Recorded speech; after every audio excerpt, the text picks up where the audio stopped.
E aí, pessoal, tudo bem? Aqui é o Marcelo do canal Te Amo Meu Vasco. Bem, não estamos, né? Depois desse sacode que o Ceará deu na gente, 4-1 em casa. O Ceará não ganhava o Vasco em Brasileiros, nunca ganhou, e quando ganharam, ganharam de 4-1 em São Januário. Isso é uma vergonha para nossa torcida. Neste canal, só falamos de Vasco. Pessoal, foi difícil hoje, hein? Foi difícil aturar esse time sem compromisso, sem vergonha na cara. Um time que não corre, que não disputa a jogada, que não tenta a vitória, que só joga para trás. Um time que nitidamente joga de má vontade. Nossa torcida não merece isso. Nossa torcida não merece passar por essa vergonha. Já são 20 anos de chacota. E parece que é uma coisa que passa de ano em ano e só piora. Só piora. Nós temos agora briga na política, briga entre torcedores nas redes sociais e um time medíocre em campo. Um time que não honra as tradições. Um time que, sabe, envergonha tudo aquilo que nós lutamos anos e anos e anos para conquistar. É um time totalmente perdido, um time totalmente frágil. Você assiste o jogo do Vasco e você não tem mais ânimo, aquele ânimo de torcer. O Vasco fez um gol, né? Os caras estavam já ganhando de 2-0 aos 19 minutos do segundo tempo. Em outras épocas era uma fase em que a gente, opa, marcamos um gol e nós vamos partir para dentro dos caras, nós vamos empatar e o Vasco é o time da virada. Não. Não, vascaínos e vascaínas, o Vasco não é mais o time da virada. O Vasco não é mais aquele grande time de outrora. O Vasco hoje é uma vergonha. Todo mundo vai em São Januário e pisa na nossa cabeça. Nós não merecemos isso. Nossa camisa é grande. Nossa história é grande. A gente merece coisas grandes. Mas está difícil. Estou desanimando? Não. Porque é uma coisa que vem de dentro para fora. É amor. É amor infinito. É coisa que não tem explicação. Que quando acontece o que aconteceu hoje, gera dor, gera sofrimento, gera tristeza. Mas eu tenho fé que nós vamos passar por isso. Se há o fundo do poço, nós estamos próximos de chegar lá. Nós estamos bem próximos de chegar no fundo do poço. Se já não chegamos. Mas eu tenho certeza que o nome do Vasco, com a força da nossa torcida, nós vamos voltar a ser grandes. Agora falando do jogo. Que time é esse que esse português escalou, colocando aquele Grosselli, né, que é Groselha, sei lá, Grosete, né, que treina os júniores, treinando o profissional. Não vou falar das alterações agora não, alterações absurdas que esse senhor fez. Vou falar do esquema tático e desses jogadores confusos que tem no Vasco. Se você pegar nossa defesa, a gente joga com 3 zagueiros em linha, sendo que todos os líberos que eu vi jogar, os grandes líberos, né? Como aquele líbero italiano, né? na década de 80, como outros grandes líberos, tipo Beckenbauer, é uma coisa diferenciada. Agora você botar o Castan como líbero, o Castan está totalmente perdido. No primeiro gol, antes do primeiro gol, ele já tinha falhado 2 vezes. Numa outra jogada ele deu bote errado. No primeiro gol ele estava mal colocado. No segundo gol ele ficou esperando a bola passar. Ele e o Ricardo Graça. Marcaram a bola e não marcaram o cara. Não dá para ser feliz assim com essa defesa. Pô, o Vasco está jogando em São Januário, precisamos da vitória, estamos na zona de rebaixamento. Nós temos agora 20 jogos, se não me falha a memória, 20 jogos com o jogo atrasado do Palmeiras. E a gente não consegue evoluir. A gente não vê da onde tirar. Os laterais do Vasco. O que é esse Neto Borges? Ele não consegue ser pior que o Henrique. É uma falta de planejamento. Como é que você tem o Henrique há anos que não joga nada e vive contratando há anos jogadores que não conseguem superar o Henrique?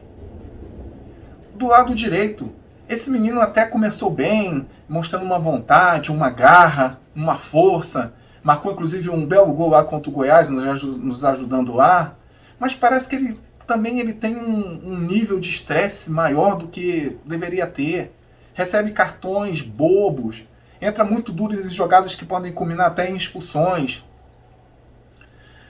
Falando da zaga, voltando a falar da zaga, o que é o Miranda, gente? O Miranda não tem porte físico para ser titular do Vasco da Gama. Nós precisamos de jogadores mais parrudos, jogadores que cheguem junto, jogadores que lutem com mais força, que partam para cima dos atacantes, que não dê brecha. O pênalti vocês viram. É jogada de jogador juvenil. O cara gingou 2 vezes para um lado, gingou para o outro, e o cara cometeu um pênalti bobo. Não pode ser titular do Vasco, Miranda. Pode vir a ser um grande jogador? Pode, porque ainda é jovem, mas no atual momento não pode. Por que sacaram o Marcelo? O Marcelo veio do Madureira, meio desacreditado, demorou a engrenar, mas vinha jogando melhor. Por que insistir com Castan e Ricardo Graça? Eu falei no meu vídeo anterior. 2 canhotos não podem jogar juntos, sendo que um deles é líbero.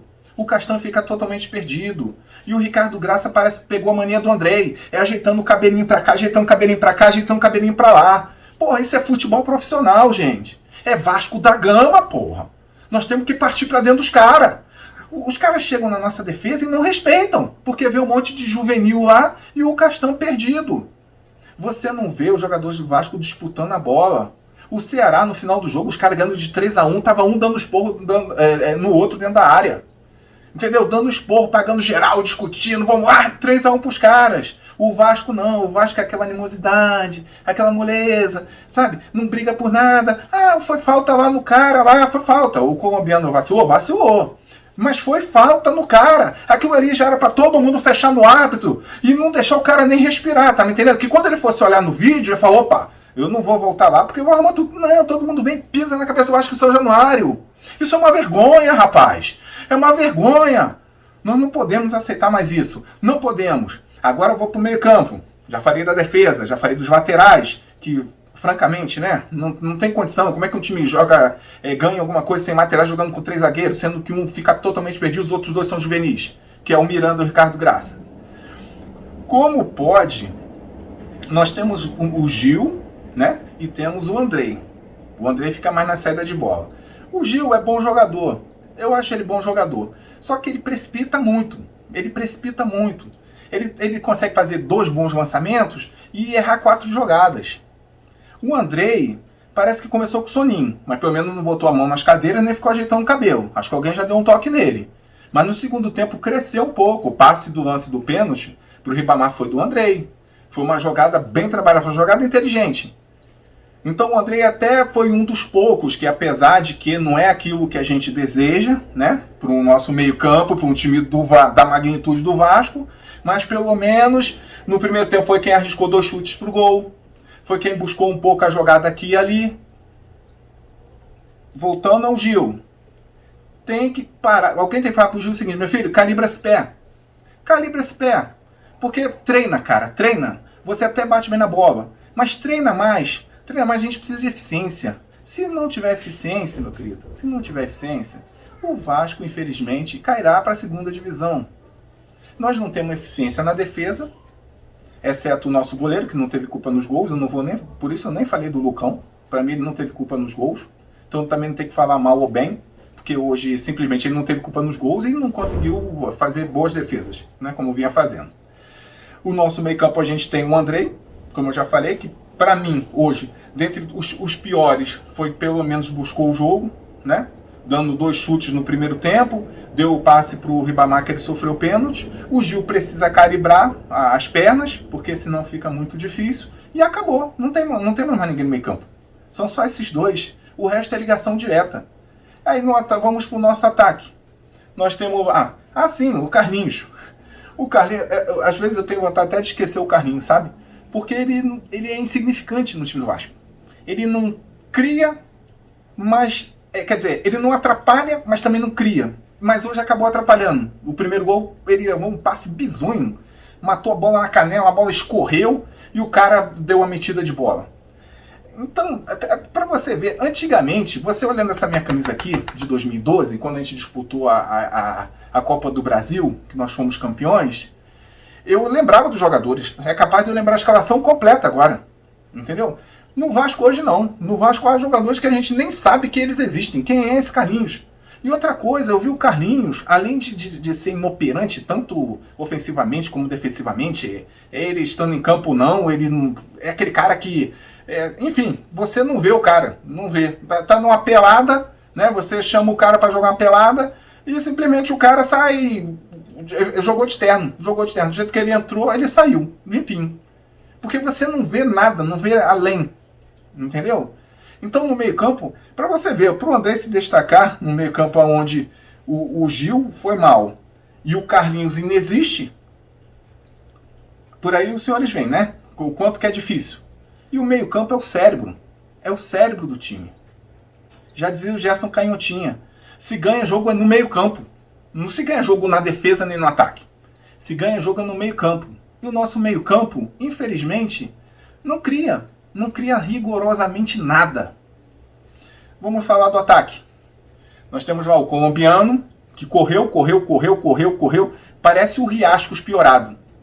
No início eu achei até que, quando ele vinha do banco, que ele mostrava um certo serviço. Mas eu já cheguei à conclusão que ele não mostra serviço nenhum. É que diante da mediocridade que vinha o Thales Magno, que é o Thiago Reis, o que é o Ribamar, aí entra um que corre um pouquinho, você acha, sabe aquele fio de esperança? Fala, porra, não, agora vai, agora nós vamos ter um ataque. Não tem. Ele é um jogador limitado. Esse último lance agora, ainda que ele tenha sofrido a falta, ele poderia ter tocado a bola mais rápido. Ou se está cansado, pede para sair. Porque ali me parece que faltou aquele raciocínio, sabe? Oxigênio no cérebro, para o cara tomar uma atitude. Não tomou. E prejudicou o Vasco. E o Vasco, quando caiu para a segunda divisão, eu não quero que isso aconteça, obviamente, porque eu sou vascaíno, eu não aguento mais ver meu time quarta vez cair para a segunda divisão. Mas são os mesmos erros capitais das 3 vezes que caíram. Uma delas a gente não tinha goleiro, o outro zagueiro entregava, o outro a gente tinha um time que não fazia nada. E agora a gente tem um time que os caras, nos momentos cruciais do jogo, entregam o jogo. Isso lá na frente vai fazer falta. Vai fazer falta. O Ribamar, eu vou contar uma coisa para vocês. É o Carlinhos do meio campo, do ataque. É o Carlinhos do ataque. O Ribamar, se o Ribamar entrar ou não entrar no jogo, pouco importa, ele não faz nada. Pelo menos das últimas vezes que o Ribamar vinha jogando, pelo menos ele corria.